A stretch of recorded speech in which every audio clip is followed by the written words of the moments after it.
Hello friends and subscribers, welcome to Tamil Bell YouTube channel. நீங்க நம்ம சேனலை subscribe பண்ணல அப்படின்னா மறக்காம சப்ஸ்கிரைப் பண்ணுங்க, பக்கத்துல உள்ள பெல் பட்டனை கிளிக் பண்ணுங்க. நாங்க போடக்கூடிய வீடியோக்கள் எல்லாமே உடனடியா பாருங்க.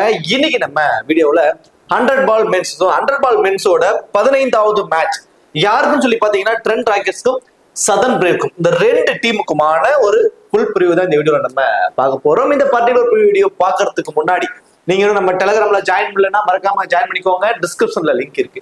லாஸ்ட் ஹாஃப் அன் ஹவர்ல ஸ்மால் லீக்ஸ்க்கான டீமும் மெகா கான்டெஸ்டுக்கான டெமோ டீம்ஸும் அதில் கொடுத்துட்டு இருக்கோம். உங்களுக்கு ரொம்ப யூஸ்ஃபுல்லா இருக்கும். ஸோ மறக்காம எல்லாரும் டெலிகிராம்ல வந்து ஜாயின் பண்ணிக்கோங்க. டிஸ்கிரிப்ஷன்ல லிங்க் இருக்கு. அதே போல நீங்க இன்னும் எக்ஸல்11 ஆப், ஸோ இந்த எக்ஸல்11 ஆப்ல நீங்க இன்னும் ஜாயின் பண்ணாலும் மறக்காம ஜாயின் பண்ணிக்கோங்க. மற்ற ஆப்ஸை கம்பேர் பண்ணும்போது என்ட்ரி ஃபீஸ் தான் இங்க ரொம்ப கம்மியா இருக்கும். இன்ஸ்டன்ட் விட்ராவல் அவைலபிளா இருக்கு. தென் டிடிஎஸ் சார்ஜஸ் பிடிக்கிறதுல, ஜிஎஸ்டி சார்ஜஸ் பிடிக்கிறதுல ரொம்ப சூப்பரா இருக்கும். தென் காம்படிஷன் வைஸ் ரொம்ப ரொம்ப கம்மியா இருக்கும். இந்த பர்டிகுலர் இந்த 1 ஆகஸ்ட்ல இருந்து 30 செப்டம்பர் வரைக்குமே ஒரு இன்வெஸ்ட்மெண்ட் பவர் பிளே கான்டெஸ்ட் உருவாக்கி இருக்காங்க. ஸோ அதுல கூட நீங்க ட்ரை பண்ணி பார்க்கலாம். அதை விட ரொம்ப முக்கியமா இந்த இண்டிபெண்டன்ட் டேல இருந்து, அதாவது 14th ஆகஸ்ட்ல இருந்து 17th ஆகஸ்ட் வரைக்குமே கிட்டத்தட்ட ஆஃபர்ஸ் எல்லாமே நிறைய கொடுத்துருக்காங்க. Real cash offer. இப்போ எக்ஸாம்பிளுக்கு நீங்க வந்து ஒரு 10,000 ரூபாய் வந்து இன்வெஸ்ட் பண்ண போறீங்க அப்படின்னா இந்த ஃப்ரீடம் 02 அப்படிங்கிற ஒரு ப்ரோமோ கோட் இருக்கும். நீங்க அமௌண்ட் ஆட் பண்ணும் போதே கீழே அந்த அமௌண்ட் ஆட் கேஷ் கீழே வந்து பாத்தீங்கன்னா ப்ரோமோ கோட்னு ஒரு ஆப்ஷன் இருக்கும். அதுல இந்த கோடை வந்து நீங்க கொடுத்துட்டு அந்த இடத்துல அப்ளைன்னு ஒரு பக்கத்துல ஒரு ஆப்ஷன் இருக்கும். அப்ளை கொடுத்துட்டீங்கன்னா இந்த இது வந்து அப்ளை ஆயிடும். அப்போ வந்து நீங்க 10,000 ரூபாய் ஆட் பண்ணீங்கன்னா மேற்கொண்டு ஒரு 4% உங்களுக்கு எக்ஸ்ட்ரா ஒரு 400 ரூபாய் ரியல் கேஷா 10,400 ரூபாயா உங்களோட வேலெட்ல ஆட் ஆயிரும். ஸோ 30,000 ரூபாய்க்கு மேல எவ்வளவு நீங்க ஆட் பண்ணாலுமே 5% வரைக்கும் வருது. ஸோ இந்த மாதிரி ஆஃபர்ஸ் கிடைக்கும் போது அது எக்ஸ்ட்ரா அமௌண்ட் எல்லாம் உங்களுக்கு வந்து இன்னும் உங்களோட கான்டெஸ்ட் அதிகப்படுத்தி வின்னிங்ஸை வந்து அதிகப்படுத்துறதுக்கான ஒரு ஹெல்ப்ஃபுல்லா இருக்கும். ஸோ இந்த மாதிரி ஆஃபர்ஸ் வரும்போதெல்லாம் அதை பயன்படுத்திக்கோங்க. Deposit offer. ஸோ இதையும் வந்து இந்த கோடை வந்து கரெக்டாக பார்த்துக்கோங்க. நான் டெலிகிராம்லையும் கொடுத்துருக்கேன். ஃப்ரீடம் 01 அப்படிங்கிறது 100 ரூபாயில இருந்து 9,990 3%, ஃப்ரீடம் 2 அப்படிங்கிறது 4% தராங்க. ஸோ ஃப்ரீடம் 5 வந்து 30,000 ரூபாய்க்கு மேல 5% வரைக்கும் தராங்க. நீங்க எது வேணாலும் உங்களோட இதுக்கு தகுந்த மாதிரி கன்வீனியன்ட் தகுந்த மாதிரி நீங்க ஆட் பண்ணிக்கோங்க. ஏன்னா 100 ரூபாயில இருந்தே 3% எக்ஸ்ட்ரா கிடைக்குது. ஸோ இந்த ஆஃபர்ஸ் எல்லாம் கொஞ்சம் பயன்படுத்திக்கோங்க. சரி, ஓகே. டிஸ்கிரிப்ஷன்ல லிங்க் இருக்கு. இன்வைட் கோட் வந்து தமிழன். மேட்சை பொறுத்த வரைக்கும் 16th ஆகஸ்ட் 7 மணிக்கு இந்த மேட்ச் நடக்குதுங்க. டபுள் ஹெட்டர் மேட்சுக்கு இன்றைய நாள்ல வந்து ஒரு டபுள் ஹெட்டர் மேட்ச். அதோட ஃபர்ஸ்ட் மேட்சுக்கான ரிவ்யூ தான் இது. ட்ரெண்ட் பிரிட்ஜ் மேட்சை பொறுத்த வரைக்கும் ட்ரெண்ட் பிரிட்ஜ் நாட்டிங்ஹாம்ல தான் நடக்குது. இந்த நாட்டிங்ஹாமோட பிட்ச் ரிப்போர்ட் அப்படின்னு சொல்லி பார்த்தோம் அப்படின்னா இங்க பேட்டிங்க்கு நல்லா சப்போர்ட் பண்ணக்கூடிய ஒரு வெனு. ஸோ மற்ற இதெல்லாம் வந்து இன்சிலா பவர் பிளேல கொஞ்சம் ஸ்விங் இருக்கும், எக்ஸ்ட்ரா பவுன்ஸ் இருக்கும். ஸோ இப்படிங்கிற மாதிரியான ஒரு பிட்ச் ரிப்போர்ட்லாம் பார்த்து இந்த வெனுல ஒரு பேட்டிங் ட்ராக் அப்படின்னு சொல்றதே வந்து நல்லா இருக்கு. ஏன்னா லிமிடெட் ஃபார்மெட்ல மோஸ்ட்லி நம்ம ஒரு பேட்டிங் ட்ராக்கா பாக்குறதுக்கு தான் எல்லாருமே ஆசைப்படுவாங்க. ஸோ அந்த மாதிரியான ஒரு பேட்டிங் ட்ராக், ஒரு ஆவரேஜ் ஸ்கோரே வந்து 145. இந்த 100 பாலுக்கு வந்து 145 ரன் வரைக்கும் அடிக்கலாங்கிற மாதிரி ஆவரேஜ் ஸ்கோரே இருக்கு. அப்படிங்கிறப்போ ஒரு 155 to 160 ரன்ஸ் வரைக்கும் வரக்கூட இந்த வெனுல வாய்ப்பு இருக்கு. இதுல வந்து பாத்தீங்கன்னா ஃபாஸ்ட் பாலர்ஸ்க்கு சப்போர்ட் பண்ணுது. ஆனா எந்த மாதிரியான ஃபாஸ்ட் பாலர்ஸ்ங்கிறது பார்த்தோம் அப்படின்னா இந்த வேரியேஷன்ஸ் போடக்கூடியவங்களுக்கு, கட்டர்ஸ் பால் நிறைய போடக்கூடியவங்களுக்கு, இந்த ஸ்லோவர் வேரியேஷன்ஸ் எல்லாம் போடுவாங்க இல்லைங்களா, அவங்களுக்குலாம் இங்க விக்கெட் டேக்கிங் ஆப்ஷன்ஸ் அதிகமா இருக்கு. அதை விட ரொம்ப முக்கியமா ஸ்பின்னர்ஸ்க்கு இங்க சப்போர்ட் பண்ணுது போத் இன்னிங்ஸ்லயுமே. ஸோ ஸ்பின்னர்ஸோட டாமினேஷன்ஸ் இந்த வெனுல நிறைய இருக்க போகுது. ஸோ ஸ்பின்னர்ஸ்க்கு நல்ல ட்ரையர் சைடா இருக்கிற இடத்துலலாம் நல்லாவே பால் வந்து குத்தி டர்ன் ஆகும் அப்படிங்கிற மாதிரி தான் பிட்ச் ரிப்போர்ட்ல சொல்லியிருக்காங்க. ஸோ ஸ்பின்னர்ஸ்க்கு இங்க ஹெல்ப்ஃபுல்லா இருக்கு. ஃபாஸ்ட் பால்ஸ்ல ஸ்லோவர் வேரியேஷன், கட்டர்ஸ் பால் நிறைய போடுறவங்களுக்கு இந்த வெனு ரொம்ப ஹெல்ப்ஃபுல்லா இருக்கும். ரீசெண்ட் ரெக்கார்டுன்னு சொல்லி பாத்தீங்கன்னா 141ங்கிறது ஒரு ஆவரேஜான ஸ்கோரா இருக்கு. 58 விக்கெட்ஸ் போயிருக்கு. இதுல ஃபாஸ்ட் பாலர்ஸ் 28 விக்கெட்டும், ஸ்பின்னர்ஸ் 30 விக்கெட்டும் எடுத்திருக்காங்க. ஸோ ஸ்பின்னர்ஸோட டாமினேஷன்ஸ் வந்து சில இன்னிங்ஸ்ல பிச் யூஸ்வல் பிச் ஆனதுக்கு அப்புறம் செகண்ட் இன்னிங்ஸ்ல இருக்கும். பட் இந்த விடல போத் இன்னிங்ஸ்லயுமே வந்து ஸ்பின்னர்ஸ்க்கு வேல்யூ இருக்குங்கிற மாதிரி தான் சொல்லியிருக்காங்க. ஹெட் டு ஹெட் ரெக்கார்ட் ஒரு 5 மேட்ச் பிளே பண்ணிருக்காங்க. ஸோ அதுல சதன் பிரேவ் ஒரு 3 மேட்சும், ட்ரெண்ட் ராக்கெட்ஸ் வந்து பாத்தீங்கன்னா 2 மேட்சும் வின் பண்ணிருக்காங்க. பெருசா ஒரு அப்பர் ஹேண்டுங்கிற மாதிரி இல்லை, ஈக்குவல் ஃபைட்ல தான் வந்து இருக்காங்க. ரெண்டு டீமோட ஒரு பாசிபிளான பிளேயிங் சொல்லி பார்த்தோம் அப்படின்னா James Vince, Luis du Plooy, Jason Roy, James Coles, Larry Evans, Hilton Cartwright, Michael Bracewell, Reece Topley. So last match Chris Jordan ஒரு இன்ஜுரியாய் அவர் வெளியே போயிட்டாருனால ஸோ அந்த இடத்துல ரீஸ் டாப்லி வந்து ரீப்ளேஸ்மெண்ட் பண்ணுவாங்க. கேரட் Jordan, Tymal Mills and Jofra Archer. So இது வந்து சதன் பிரேவோட ஒரு பாசிபிளான பிளேயிங் 11. ட்ரெண்ட் ராக்கெட்ஸை பொறுத்த வரைக்கும் Tom Banton and Joe Root 2 பேரும் இன்னிங்ஸ் ஓபன் பண்ண போறாங்க. லாஸ்ட் மேட்ச் டாம் பேண்டன் வந்து விக்கெட் கீப்பர் பண்ணல, டாம் அல்சாப் தான் பண்ணாரு. அல்சாப்புக்கும் ஒரு இன்ஜுரி, ரிட்டையர் ஆயிட்டாரு. ஸோ அந்த ஒரு ரீசனுக்காக அந்த இடத்துல இப்போ சாம் ஹைனை வந்து அவங்க ரீப்ளேஸ் பண்ண பாசிபிலிட்டிஸ் ரொம்ப அதிகம். அப்போ விக்கெட் கீப்பர் யார் பண்ண போறாங்கன்னா டாம் பேண்டன் தாங்க விக்கெட் கீப்பர் பண்ண போறாரு. ஸோ டாம் பேண்டனோட ஃபேண்டசி வேல்யூ கொஞ்சம் இன்க்ரீஸ் ஆகுது. அடுத்ததான் David Willey, Rehan Ahmed, Marcus Stoinis, Max Holden, Adam Hose, Callum Parkinson, Lockie Ferguson and Sam ஹுக். அதே மாதிரி அகில் ஹுசேனும் வந்து பாத்தீங்கன்னா கண்ட்ரியில் அவங்க விளையாடக்கூடிய அந்த கரீபியன் பிரீமியர் லீக்கு வந்து போனதுனால ஸோ அந்த இடத்துல கேலம் ஃபெர்குசன் வந்து உள்ள வர போறாரு. ஸோ நிறைய பேர் வந்து எல்லாருமே வந்து கரீபியன் பிரீமியர் லீக்குக்கும் வீடியோ போடுங்கிற மாதிரி கேட்குறீங்க. பட் தமிழ்நாட்டில் ஒரு ரெஸ்ட்ரிக்ஷன் இருக்குங்க. தமிழ்நாட்டில் வந்து நைட்டு 12 மணிக்கு மேல மார்னிங் 5:30 வரைக்குமே 5 o'clock வரைக்குமே நம்ம ஃபேண்டசி கேம்ஸ் பிளே பண்ண முடியாது. ஸோ அதோட மேட்சஸ் வந்து பார்த்தீங்கன்னா 4:30 இருக்கிறதுனால நம்ம வீடியோ போட்டுமே ஒரு யூஸஸுமே இல்லை. மேபி அந்த 7:30 ஒரு மேட்சஸ் இருக்கு, அதுக்கு வேணா நான் வீடியோ போட நான் வந்து கண்டிப்பா ட்ரை பண்றேன். அடுத்ததான் Lockie Ferguson and Sam Hook. இது வந்து ட்ரெண்ட் ராக்கெட்ஸோட ஒரு பாசிபிளான பிளேயிங் லெவன். இப்போ கிராண்ட் லீக்ஸ்க்கான ஆப்ஷன் யாருக்கு என்ன மாதிரி பெர்ஃபார்மன்ஸ் பண்ண வாய்ப்பு இருக்கும், டபுள் ஆப்ஷன்ஸ் வைஸ் யாரெல்லாம் இருக்காங்க அப்படின்னு சொல்லி பார்ப்போம். ஸோ இதுல Tom Banton and Joe Root 2 பேர் இன்னிங்ஸ் ஓபன் பண்ண போறாங்க. லாஸ்ட் மேட்ச்ல இதே ட்ரெண்ட் ராக்கெட்ஸ் டீமுக்கு அபிஷியல் லைனப்ஸ்ல மேக்ஸ் ஹோல்டனை வந்து 1 down வந்து வச்சிருந்தாங்க. ஸோ ஃபர்ஸ்ட் பேட்டிங் இருந்தா மேபி அந்த ஃபார்மெட்ல வந்திருப்பாங்க. ஸோ ஸ்கோர் 160 வரைக்கும் போனதுனால லைக் உடனே என்ன பண்ணாங்க, பேட்டிங் ஆர்டரை டோட்டலா வந்து மாத்திட்டாங்க. மேபி பேட்டிங் ஃபர்ஸ்ட்னா மேக்ஸ் ஹோல்டன் தான் 1 down வருவாரு, அப்புறம் சாம் ஹைன் வருவாரு, அப்புறம் ரெகண்ட் ஆகும்போது மார்க்கஸ் ஸ்டோனிஸ், டேவிட் வில்லியோட டவுன் கொஞ்சம் கீழே வந்துடும். அபிஷியல் லைனப்ஸ் வர வரைக்கும் கொஞ்சம் வெயிட் பண்ணாங்க. யாராருக்கு என்ன ஆப்ஷன்ஸ் சொல்லிடுறேன். அபிஷியல் லைனப்ஸ் வந்ததுக்கு அப்புறம் யாராருக்கு இருந்து அந்த டவுன்ங்கிறத பொறுத்து அதுக்கு தகுந்த மாதிரி நம்ம இதை வந்து சூஸ் பண்ணிக்கலாம். மேக்ஸ் ஹோல்டன் அவங்க எந்த மாதிரி பயன்படுத்த போறாங்க அப்படின்னு பாத்தீங்கன்னா, டாப் ஆர்டர்ல ஏர்லி தான் 2 விக்கெட் விழுவுது, இல்ல 1 விக்கெட் விழுவுதுன்னா கொஞ்சம் டாப் ஆர்டர்ல ப்ரொமோட் பண்ணுவாங்க. நியூட்ரலான கேமா இருந்ததுனா ஒரு லிமிடெட் ஃபார்மேட் அப்படிங்கிறதுனால கொஞ்சம் ஹார்ட் ஹிட்டர்ஸ் தான் கொஞ்சம் மேல ஆட வைப்பாங்க. இதுதான் option. Joe Root and Tom 2 பேர் தான் இன்னிங்ஸ் ஓபன் பண்ண போறாங்க. இவர் தான் விக்கெட் கீப்பர்ங்கிற ஒரு அட்வான்டேஜ் அப்படிங்கிறப்பையும் அவரோட ஃபேண்டசி வேல்யூ கொஞ்சம் இன்க்ரீஸ் ஆகுது. தென் பேட்டிங்ல வந்து நல்லா கான்ட்ரிபியூட் பண்ணிட்டு இருக்காரு. Match on match minimum 30 runs வந்து அவர் டாம் பேட்டன் ஆடிட்டு இருக்காரு. ஆப்போனன்ட் டீம் எடுத்துக்கிட்டீங்கன்னா விக்கெட் கீப்பர் ஆப்ஷன்ஸ்க்கு லாரி இவான்ஸ் அவரோட கொஞ்சம் டவுன் த ஆர்டர் வர்றதுனால டாம் பேண்டனை கம்பேர் பண்ணும்போது அவரோட டவுன் கொஞ்சம் டவுன் த ஆர்டர்னால இவர் கொஞ்சம் சேஃபான ஆப்ஷனா தெரியுறாரு. விக்கெட் கீப்பர் தென் டாப் ஆர்டர்ல வரக்கூடிய பேட்ஸ்மேன் அப்படிங்கிறதுனால டாம் பேண்டன் சேஃபான ஆப்ஷனா தெரியுறாரு. ஜே ரூட் இந்த சீசன் அவருக்கு வந்து பெருசா பேட்டிங்ல எடுப்பதில்ல, பெரிய ஸ்கோரா கொண்டு வரல. ஒரு ஃபேண்டசி டீம்ல வர அளவுக்கு கூட ஒரு ரன்ஸை வந்து அவரால் கொண்டு வர முடியலங்கிறது தான் இதா இருக்கு. இவருக்கு மைனஸஸ் எல்லாம் ஒன்றும் இல்லைங்க. இதுல ஒரு வீக் அப்படிங்கிற மாதிரிலாம் இல்லை.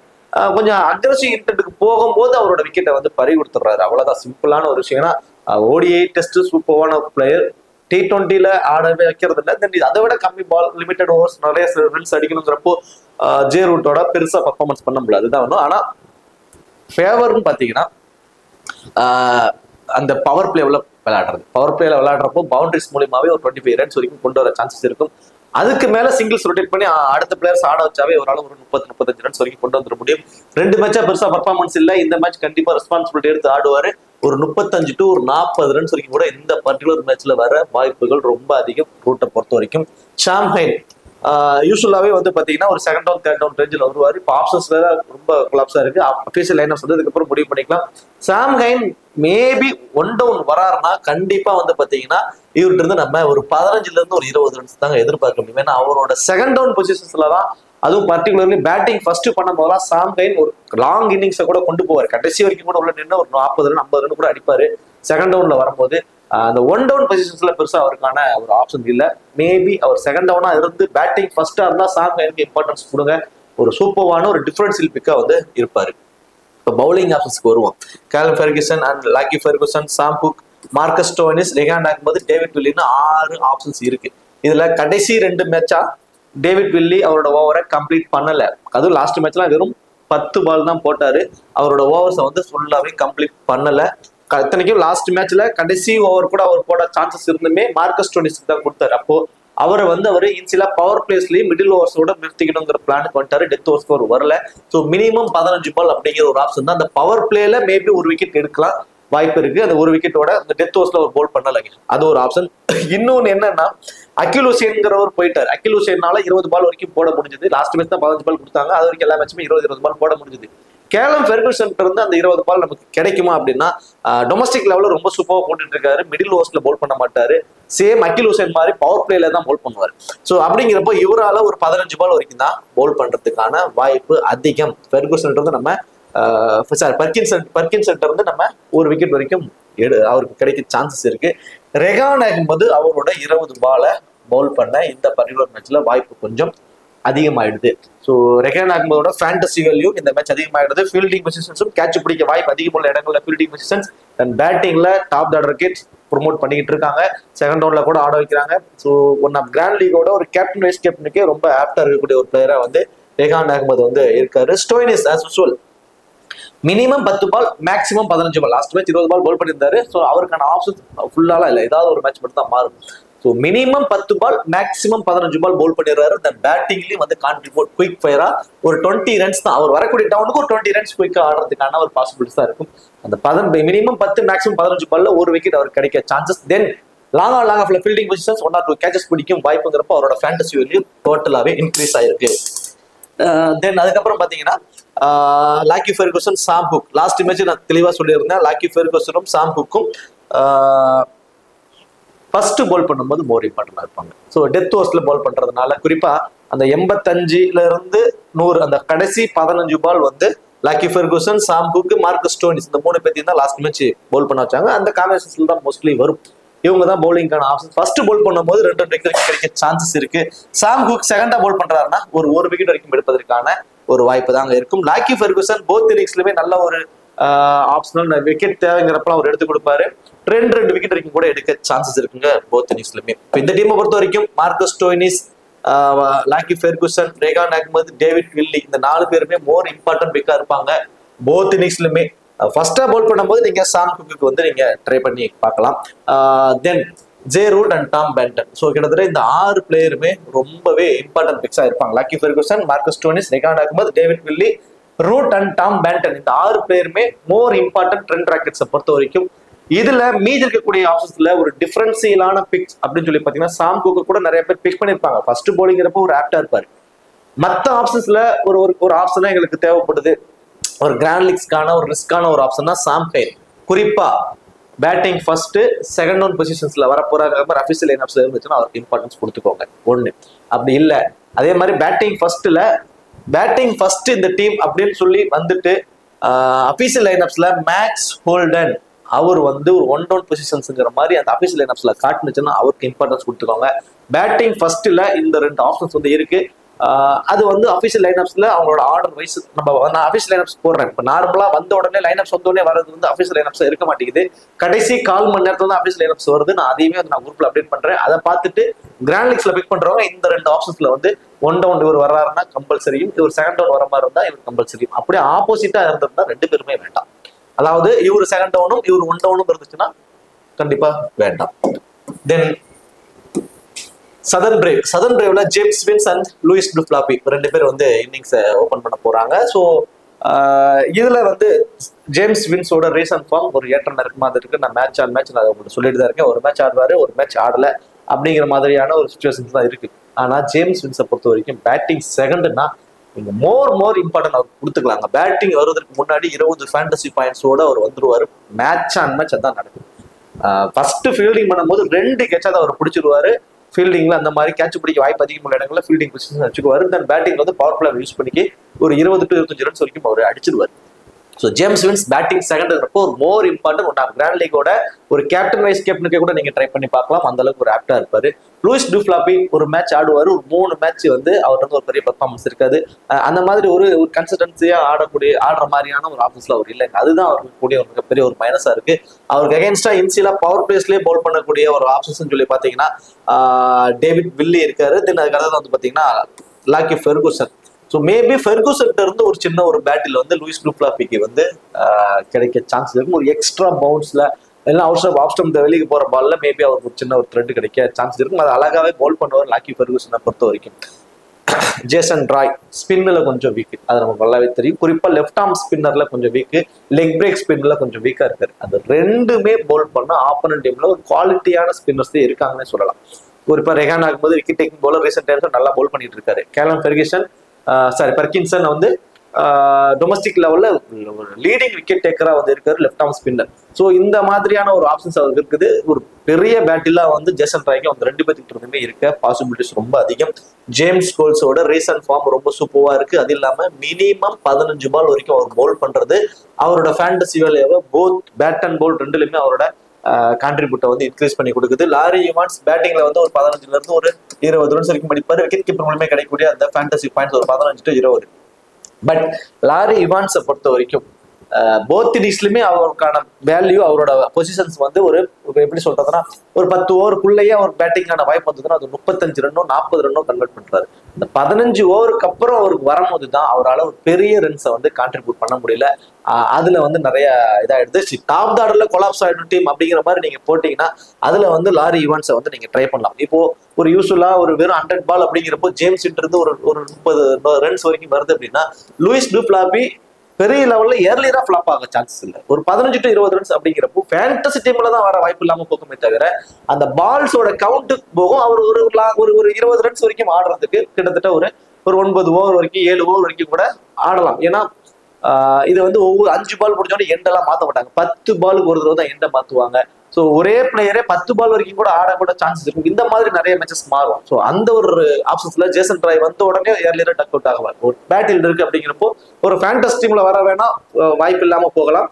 ஒரு 20 ரன் அவரும் அடிக்க சான்சஸ் இருக்குங்கிறப்போ ஒரு கிட்டத்தட்ட லாரி ஈவான்ஸ் வர்றப்போ ஒரு 14-15 ஓவர் ஆயிடும். ஒரு 5 பால் ஒரு ஓவர் கணக்குல ஒரு 15 ஓவர் ஆயிடும். அப்போ அவரால் வந்து ஒரு லாங் இன்னிங்ஸை கொண்டு போறதுக்கான ஒரு வாய்ப்பு இல்லாம ஒரு ஏர்லியரா விக்கெட்டை விட சான்சஸ் இருக்கும். ஃபேண்டசி டீம்ல வருவாரான ஒரு கொஸ்டின் மார்க். சேஃபான ஆப்ஷனா நம்ம விக்கெட் கீப்பர்ல இருக்கக்கூடிய டாம் பேண்டன் வந்து ஓப்பனே வர்றதுனால அவர் கொஞ்சம் சேஃபா நமக்கு தெரியுறாரு. ஹில்டன் கார்ட்ரைட் கடைசி 2 ஓவர் 3 ஓவர் தான் வந்து குயிக்கா வந்து ஒரு 20 ரன்ஸ் வரைக்கும் அடிப்பார். வேற எந்த அட்வான்டேஜஸ் அவருக்கு இல்லை. பிரேஸ்வெல்ல டாப் ஆர்டர்ல சப்போஸ் ஒரு ஏர்லியரா ஒரு 3 விக்கெட் ஏர்லியரா விளரமா இருந்தா கொஞ்சம் டாப் ஆர்டருக்கு ப்ரொமோட் பண்ணுவாங்க. அப்படி இல்லைனாலுமே கடைசி 2 ஓவருக்கு வந்தாலுமே ஒரு 10ல இருந்து ஒரு 15 ரன் வந்து குயிக் ஃபயரா ஆடிடுவாரு. அது மட்டும் கிடையாது, பவுலும் வந்து பாத்தீங்கன்னா மினிமம் 15 பால் அவர் பவுல் பண்ணிடுவாருங்க. ஆப்போனன்ட் டீம்ல பெருசா வந்து லெஃப்ட் ஹேண்டர்ஸ் யாரும் இல்லை. டேவிட் வில்லி தவிர பெருசா யாரும் இல்லாதது அவருக்கு வந்து ஒரு மைனஸா இருந்தாலுமே அவரை வச்சு ரைட் ஹேண்டர்ஸ் வச்சுக்குமே அவருக்கு பவுல் பண்ண வைக்கிறாங்க. 15 பால் வரைக்குமே அவர் பவுல் பண்ணிடுறாரு. ஒரு விக்கெட் அவருக்கு கண்டிப்பா கிடைக்க வாய்ப்பு. தென் இந்த ஸ்கொயர் பவுண்டரிஸை கவர் பண்ணிருக்கிறதுனால 1 or 2 கேச்சஸும் பிடிப்பாரு. அது மட்டும் கிடையாது, பேட்டிங்லையும் கான்ட்ரிபியூட் ஒரு விக்கெட் அப்படிங்கிறப்போ அவரோட ஃபேண்டசி வேல்யூ நல்லாவே இருக்கு இந்த பர்டிகுலர் மேட்சை பொறுத்த வரைக்கும். ரீஸ்டாப்லி, கேரேஜ் வார்டன், then Tymal Mills and Jofra Archer. இதுல இப்போ கிறிஸ் ஜோர்டான்னு ஒருத்தர் இல்லை அப்படிங்கிறப்போ யாரோட ஃபேண்டசி வேல்யூ இன்க்ரீஸ் ஆக போகுதுன்னா டைமல் மில்ஸோட ஃபேண்டசி வேல்யூ தான் டோட்டலா வந்து இன்க்ரீஸ் ஆக போகுது. போத் இன்னிங்ஸ்லயுமே அந்த டெத் ஓவர்ஸ்ல ஸ்லோவர் வேரியேஷன்ஸ் கட்டர்ஸ் பால்ஸ்லாம் நிறைய போடுவார். நான் பவர் இதுலயே சொன்ன பிச் ரிப்போர்ட்லயே இந்த ஸ்லோவர் வேரியேஷன்ஸ் போடுறவங்க கட்டர்ஸ் பால்ஸ் போடுறவங்களுக்குலாம் இந்த வேணும் ரொம்பவே சூப்பரா இருக்கும் அப்படின்ட்டு டைமல் மில்ஸோட ஃபேண்டசி வேல்யூ இந்த மேட்ச் கொஞ்சம் இன்க்ரீஸ் ஆகும் போது குறிப்பா ஃபர்ஸ்ட் எல்லாம் பவுல் பண்றப்போ 2ங்கிறது 3 விக்கெட் கூட எடுக்க சான்சஸ் இருக்கும். ஒன்னா கிராண்ட் லீக்ல ஒரு கேப்டன் கூட ட்ரை பண்ணி பாருங்க. கேரேஜ் வார்டன் மேட்ச் ஆன் மேட்ச் விக்கெட் எடுத்துட்டு இருக்காரு. நல்ல ஒரு இன்சில பவர் பிளேஸ்லயே ஒரு விக்கெட்டை வந்து எடுத்து கொடுத்துட்டு இருக்காரு. ஸோ ஆப்போனன்ட் டீம்ல வந்து நம்ம ஆல்ரெடி சொன்ன மாதிரி டாம் பேண்டன், ஜே ரூட் அப்படிங்கிற 2 இன்ஃபார்ம் பிளேயர்ஸ் இருக்காங்க. ஸோ அந்த வகையில கேரேஜ் வார்டனால இந்த பர்டிகுலர் மேட்ச்ல பவர் பிளேலயே ஒரு பிரேக்கை கொடுக்க முடியுமாங்கிற ஒரு கொஸ்டின் மார்க் இருக்கு. ஒரு விக்கெட் வரைக்கும் எடுக்கதாங்க ஒரு வாய்ப்பு இருக்கும் வார்டனை பொறுத்த வரைக்கும். ரீஸ்டாப்லிட்டும் நம்ம ஒரு விக்கெட் வரைக்கும் எதிர்பார்க்கலாம். ஜோஃப்ரா ஆர்ச்சர் இருந்து போத் இன்னிங்ஸ்லயுமே 2 விக்கெட்டும். டைமல் மில்ஸ் ஃபர்ஸ்ட் பால் பண்ண போறாருன்னா ஒரு 3 விக்கெட்டா கூட எடுப்பதற்கு சான்சஸ் இருக்கும். செகண்டா பால் போடும் 2 விக்கெட் வரைக்கும் எடுக்க ஒரு வாய்ப்பு அவருக்கு இருக்கு. ஸோ இந்த டீமை பொறுத்த வரைக்கும் டைமல் mills, Jofra Archer, Bracewell, James wins, James goals. So இவங்க எல்லாமே ரொம்ப இம்பார்ட்டன்ட் பிக்கா வந்து இருக்க வாய்ப்பு ரொம்ப அதிகம். இதுல வந்து Luis du Plooy and Jason Roy இந்த 2 பேர்ல இருந்து நீங்க எப்படி ஒரு ஆப்ஷன்ஸை கொண்டு போகலாம் அப்படின்னா Jason Roy maybe batting second பண்ணும்போது அவருக்கு ஒரு இம்பார்ட்டன்ஸ் வந்து நீங்க கொடுத்துக்கிடலாம். Luis du Plooy maybe batting first பண்ணும்போது அவர் ஃபேண்டசி டீம்ல வருவதற்கான ஒரு வாய்ப்பை வந்து அவர் ஏற்படுத்த சான்ஸ் ரொம்ப அதிகம். பவுலிங் ஆப்ஷன்ஸ்ல 5 ப்ராப்பர் மெயின் பவுலர்ஸ் இருக்காங்க. ஜேம்ஸ் கோல்ஸால யாரோட ஓவர்ஸ் வந்து ரெடியூஸ் ஆகும் அப்படின்னா ஜேம்ஸ் பிரேஸ்வெல்ட் இருந்து ஒரு 5 பால், ரீஸ்டாப்லிட் இருந்து ஒரு 5 பால் போகும். தென் டைமல் மில்ஸ் கிட்ட இருந்து ஒரு 5 பால். ஸோ மேபி அந்த ஃபர்ஸ்ட் பால் அப்படிங்கிறப்போ அவரோட 20 பால் அவர் பவுல் பண்ண சான்ஸ் இருக்கும். செகண்ட் பவுலிங் அப்படின்னா லைக் கேரேஜ் ஓவர் வந்து ஒரு 5 பால் வந்து அவருக்கு போக சான்சஸ் இருக்கும். ஸோ ஆப்ஷன்ஸ் எப்படி பிரியும்னா ஃபர்ஸ்ட் பால் பண்ணும்போது லைக் எனக்கு தெரிஞ்சு ஒரு ஒரு ஒரு ஒப்பீனியனா ஒரு ஆப்ஷனா பார்த்தோம் அப்படின்னா இந்த காம்பினேஷன் வச்சு போகும்போது ஓவர் 10 போத் இன்னிங்ஸ்லயுமே 15 பால் பவுல் பண்ணதாங்க வாய்ப்பு இருக்கும். அதே மாதிரி ரீஸ்டாப்லயும் 15 பால், பிரேஸ்வெல் 15ல இருந்து 20 பால் பவுல் பண்ணுவார். அப்பமே அந்த 10ல இருந்து 15 பால் ஜேம்ஸ் கோல்ஸ்க்கு வந்து போயிடும். மினிமம் 10 மேக்சிமம் 15 பால் வந்து ஜேம்ஸ் கோல்ஸ்க்கு வந்து போக பாசிபிலிட்டிஸ் இருக்கு. அது இல்லாம நான் ஒரு ஒரு வார்த்தை சொன்னேன், ஒரே ஒரு லெஃப்ட் ஹேண்டர் தான் இருக்காங்க ஆப்போனன்ட் டீம்ல, வெறும் ரைட் ஹேண்டர்ஸ் தான் இருக்கிறதுனால கண்டிப்பா ஜேம்ஸ் கோல்ஸ்க்கு வந்து பவுலிங் ஆப்ஷன் அவரோட வேல்யூ வந்து கொஞ்சம் இன்க்ரீஸ் ஆகுது. பேட் அண்ட் பவுல் ரெண்டுமே கான்ட்ரிபியூட் அப்படிங்கிறப்போ ஒரு ரிஸ்கா ஒரு வைஸ் கேப்டன் கூட ஒரு ஆப்டா இருப்பாரு. ஓகே, இப்போ கேப்டன் வைஸ் கேப்டன் ஆப்ஷன் 2 டீம்ல இருந்து ஒரு 13 பேர் வரைக்கும் சிமிலரா ஒரு சொல்லியிருக்கோம், ஆப்ஷன் வைஸ் சொல்லியிருக்கோம். இவங்கலாம் ஒரு ஃபேண்டஸ் டீம்ல வர வாய்ப்பு உள்ளவங்க அவங்கள வச்சு மல்டிபிள் டீம்ஸை கிரியேட் பண்ணுங்க. ஒரு நல்ல காம்பினேஷன்ஸ்ல உங்களுக்கு டீம் கிடைக்கும். ஜேம்ஸ் வின்ஸ் பேட்டிங் செகண்ட் பண்ணும்போது கண்டிப்பா ஒரு டீம்லயாவது ஒரு கேப்டன் வைஸ் கேப்டன் ஆப்ஷன் கொடுங்க. டைமல் மில்ஸ் ஃபர்ஸ்ட் பால் பண்ணும்போது ஒரு கேப்டன் வைஸ் கேப்டன்ஸ் அவருக்கு போயிடலாம். ஜேம்ஸ் கோல்ஸ்க்கு நீங்க வந்து ஃபர்ஸ்ட் பேட் பண்ணும்போது கண்டிப்பா ஒரு டீம்லயாவது ஒரு வைஸ் கேப்டன் ஆப்ஷன் கொடுங்க. ஜோஃப்ரா ஆர்ச்சர் as usual நிறைய பேர் வந்திருப்பாங்க. ஒரு ஒரு ஃபர்ஸ்ட் பவுலா இருந்தாலும் சரி, செகண்ட் பவுலா இருந்தாலும் சரி, ஒரு ரிஸ்கா ஒரு வைஸ் கேப்டன் ஆப்ஷனா மட்டும் கொடுங்க. கேப்டன் அளவுக்கு அவர் ஆப்டா இருக்க மாட்டார் இந்த பார்ட்டி ஒரு மேட்சை பொறுத்த வரைக்கும். ட்ரெண்ட் ராக்கெட்ஸை பொறுத்த வரைக்கும் லாக்கி ஃபெர்கூசன் ஃபர்ஸ்ட் பால் பண்ணும்போது ஒரு ரிஸ்கா ஒரு வைஸ் கேப்டன். சேஃபான ஆப்ஷனா ரஹேன் ஆகும்போது அவர் வந்து எல்லாருமே ஒரு சேஃபான ஒரு கேப்டன் வைஸ் கேப்டன் ஆப்ஷனா கொடுப்பாங்க. பேட் அண்ட் பவுல் ரெண்டுமே கான்ட்ரிபியூட் அப்படிங்கிறதுனால அதே மாதிரி ஜே ரூட்க்கு மஸ்ட் ட்ரை ஒரே ஒரு டீம்லயாவது ஒரு வைஸ் கேப்டன் ஆப்ஷனா மல்டிபிள் டீம்ஸ் போடுறவங்களுக்கு. தென் டேவிட் வில்லி, எனக்கு தெரிஞ்சு இந்த மேட்சோட ஒரு டிஃபரன்சியலான ஒரு கேப்டன் வைஸ் கேப்டன் ஆப்ஷனுக்கா டேவிட் வில்லி இருக்க பாசிபிலிட்டிஸ் ரொம்பவே அதிகம். அபிஷியல் லைனப்ஸ்ல அவரோட டவுன் இந்த செகண்ட் டவுன் ஆர் 1 டவுன் வரப்போகுது அப்படிங்கிற மாதிரி நீங்க பாத்துட்டீங்கன்னா மஸ்ட் ட்ரை ஒரு டீம்லயாவது அவருக்கு ஒரு கேப்டன் அண்ட் வைஸ் கேப்டன்ஸ்னா ட்ரை பண்ணி பாருங்க. சரி, ஓகே. இந்த வீடியோ உங்களுக்கு பிடிச்சிருக்கு நினைக்கிறேன். இந்த வீடியோ உங்களுக்கு பிடிச்சிருச்சு அப்படின்னா மறக்காம வீடியோ லைக் பண்ணி வீடியோ கொஞ்சம் சப்போர்ட் பண்ணுங்க. இந்த வீடியோ பத்தி கருத்துக்களை கமெண்ட் செக்ஷன்ல சொல்லிடுங்க. தேங்க்யூ.